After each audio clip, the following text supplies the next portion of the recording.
محترم ناظرین اور ناظرات، ہمارے اسلامی اور ملی بھائی اور بہنوں، آج کے اسٹریم میں انشاءاللہ ہم سورۃ المنافقون سے متعلق کچھ قرآنی پیغامات آپ لوگوں کے سامنے رکھیں گے۔ سورۃ المنافقون یہ قرآن کریم کے سورتوں کی ترتیب کے اعتبار سے 63 نمبر یعنی 53 نمبر پہ آتی ہے، اور یہ صورتوں کے نزول کی ترتیب کے اعتبار سے 102 نمبر پہ آتی ہے۔ یہ سورۃ الحج کے بعد نازل ہوئی اور سورۃ المجادلہ سے پہلے اس کا نزول ہوا،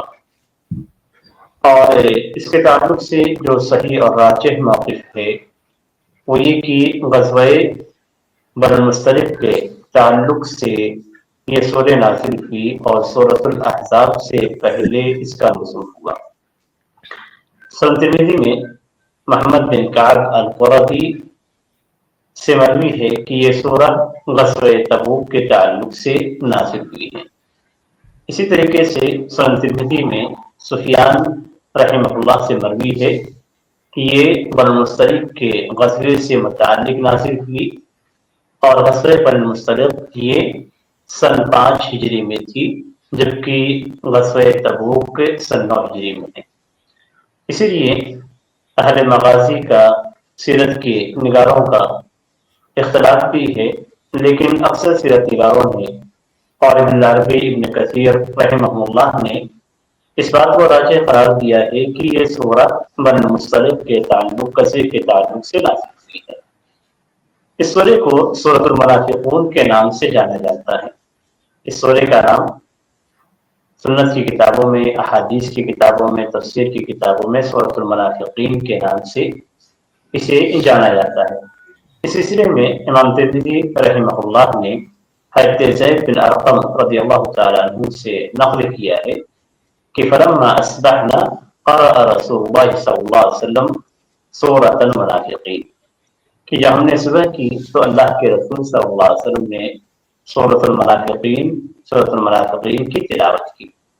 اسی طریقے سے امام طبرانی رحمہ اللہ نے المعجم الاوسط میں حضرت براء رضی اللہ تعالیٰ عنہ سے نقل کیا ہے کہ کان رسول اللہ صلی اللہ علیہ وسلم یقرأ فی صلاة الجمعة بسورة الجمعة فیحرض بها المؤمنین، وفی الثانیہ بسورة المنافقین فیقرأ بها المنافقین، کہ اللہ کے رسول صلی اللہ علیہ وسلم سورۃ الجمعہ کی نماز میں سورۃ الجمعہ کی تلاوت کرتے تھے، اور اس سورے کے ذریعے سے مومنوں کو رغبت دلاتے، انہیں ابھارتے تھے، اور دوسری رکعت کے اندر سورۃ المنافقین کو پڑھتے تھے اور اس کے ذریعے سے منافقوں کو دھمکی دیتے تھے، انہیں ڈراتے تھے۔ صحیح بخاری کے اندر اور بعض تفسیر کی کتابوں کے اندر اس کا نام سورۃ المنافقون ہے۔ تو گویا دو نام ہمارے سامنے آتا ہے، پہلا سورۃ المنافقین اور دوسرا سورۃ المنافقون۔ سورۃ المنافقون کا نام جو رکھا گیا ہے وہ اسی سورہ کی پہلی آیت کے اندر اللہ تبارک و تعالیٰ کا فرمان ہے کہ اذا جاءک المنافقون، کہ جب آپ کے پاس سے منافق آتے ہیں، منافقون آتے ہیں، تو منافقون کا لفظ وہاں پہ استعمال کیا گیا ہے، اور اسی مناسبت سے اس سورے کا نام المنافقون رکھا گیا ہے۔ تو دو نام اس کے ہیں، المنافقین اور المنافقون۔ اس کے سبب نزول کے تعلق سے جیسا کہ ذکر کیا گیا ہے کہ ہم ایک قصبے میں تھے، صحابہ زید بن ارقم رضی اللہ تعالیٰ عنہ کہتے ہیں کہ ہم ایک قصبے میں تھے، تو ایک آدمی نے مہاجرین میں سے ایک آدمی نے ایک جوہنی شخص کو جو انصار کا حلیف تھا اسے پیچھے سے مار دیا۔ تو جوہنی نے کہا کہ اے انصار کی جماعت، اور مہاجرین نے کہا کہ اے مہاجرین کی جماعت۔ اس بات کو اللہ کے رسول صلی اللہ علیہ وسلم نے سنا تو آپ نے فرمایا کہ ما بال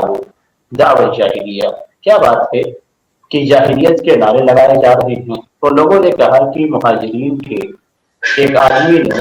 انصار کے ایک آدمی کو پیچھے سے مار دیا ہے۔ تو آپ نے فرمایا کہ دعوها فإنها منزلہ، کہ اسے چھوڑ دو، یعنی اس طرح کے نعرے لگانے سے باز آ جاؤ، اس لیے کہ یہ جاہلیت کے نعرے ہیں جو انتہائی گندے ہیں۔ یہ بات جب رئیس المنافقین عبداللہ بن ابی کو معلوم ہوئی تو اس نے کہا کہ اوقت فعلوها، یعنی ایسا ان لوگوں نے کیا۔ اس کے بعد اس نے کہا کہ اما واللہ لئن رجعنا الى المدینة لیخرجن العاز منها الأذل، اور یہ بھی کہا کہ لا تنفقوا على من عند رسول اللہ حتى ينفضوا۔ اس رئیس المنافقین نے کہا کہ کیا اس طریقے سے ان لوگوں نے کیا ہے؟ اللہ کی قسم اگر ہم مدینہ لوٹیں گے تو جو عزت والے افراد ہیں وہ مدینے سے ذلت والے افراد کو ضرور نکال باہر کریں، یعنی انصار مہاجرین کو باہر نکال دیں گے۔ اس طریقے سے اس کا اشارہ تھا۔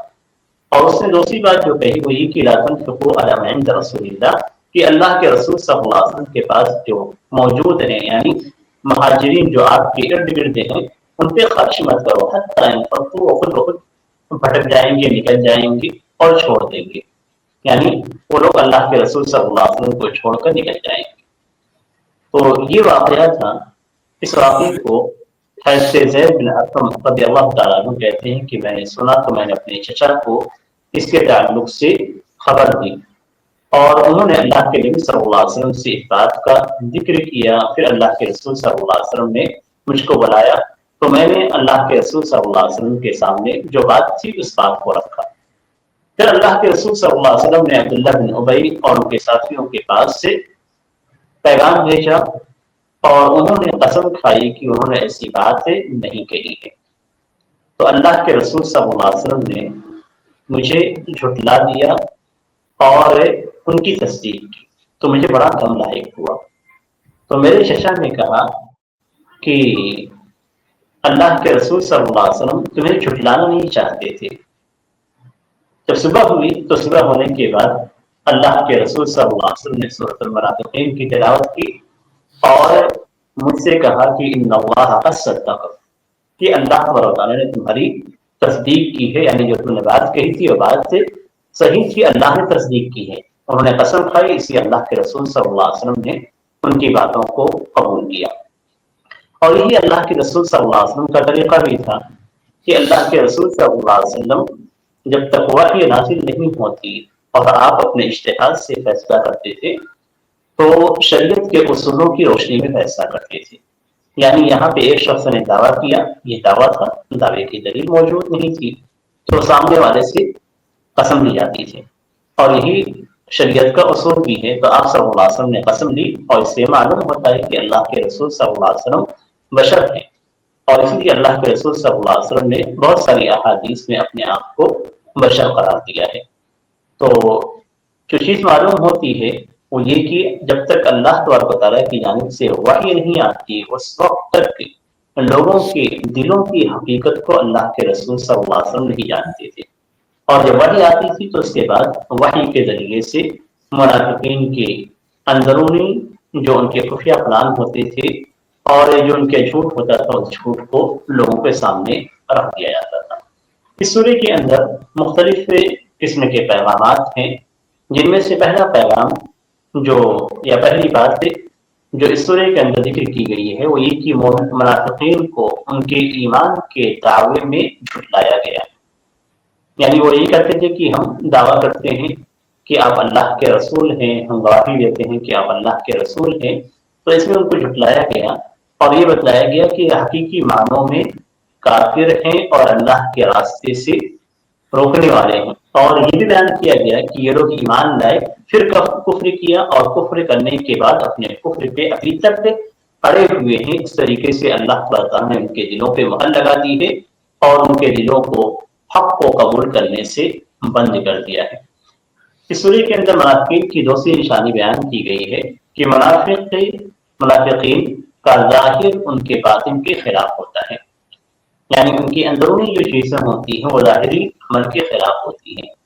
تو اگر آپ دیکھیں گے تو ان کا باطن الگ ہوگا، ان کا ظاہر الگ ہوگا، اندر سے وہ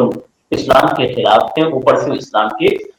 مطابق ہیں۔ اور اس میں یہ بھی کہا گیا ہے کہ اگر آپ انہیں دیکھیں گے تو ان کے جسم میں آپ کو پسند آ جائیں گے، اور دیکھنے کے بعد آپ یہ سمجھیں گے کہ یہ ایسے ہی جن سے مدد لی جا سکتی ہے، یہ اپنے ارادے میں پختہ اور سچے ہیں، لیکن حقیقت میں یہ بہت ہی بزدل ہیں، اور کوئی بھی آواز اٹھتی ہے تو یہ سمجھتے ہیں کہ انہیں کے خلاف اٹھی ہوئی ہے اور گھبرا جاتے ہیں۔ یہ ان کی کیفیت ہے۔ آج کے زمانے میں بھی آپ دیکھیں گے تو بہت سارے لوگوں کو اس طریقے سے آپ پائیں گے۔ اس سورے کے اندر اس بات کو بیان کیا گیا ہے کہ منافقین یہ دشمن ہیں، اور اللہ کے رسول صلی اللہ علیہ وسلم کو ان سے بچنے کا حکم دیا گیا ہے، اور یہ بیان کیا گیا ہے کہ جو کچھ نفاق ان کے اندر پایا جاتا ہے وہ رب تعالیٰ نے ان کے دلوں کے اندر پائے جانے والے نفاق کو ظاہر کر دیا ہے۔ تو جب بھی ان سے کہا جاتا ہے کہ تعالوا یستغفر رسول اللہ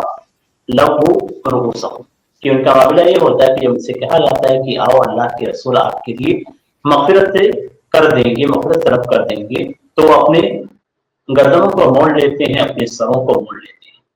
اس سورے کے اندر اس بات کی بھی وضاحت کی گئی ہے کہ اللہ تبارک و تعالیٰ ان کے نفاق کو کبھی بھی معاف کرنے والا نہیں،